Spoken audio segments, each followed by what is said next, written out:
Government's been talking a lot lately about changing the Racial Discrimination Act, right? Basically to make it easier to publish hate speech. And our Attorney General, George Brandis, was on TV in the middle of this whole thing, and he was talking about freedom of speech. Because whenever anyone says racism, white people say freedom of speech. And George Brandis thought it was really important at this point to say publicly that people in this country have a right to be bigots. Yeah? And a lot of people got really upset, but I understood where he's coming from because I'm an artist, right? I believe in freedom of speech, and I believe freedom of speech needs to be protected. But more importantly, I know freedom of speech needs to be defended for people who don't have a voice.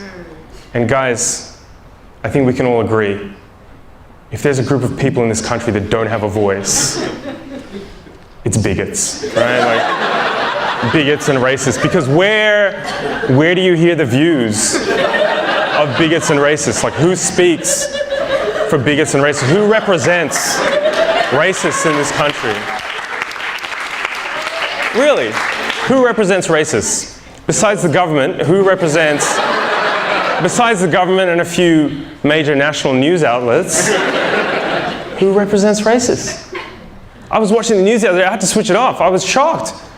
I was like, that news report was only like 90% racist. Like, when are we going to stop silencing racists? When are we going to stop oppressing white people in general? When? And I know that's quite controversial for me to say because I'm not white, so not my struggle. But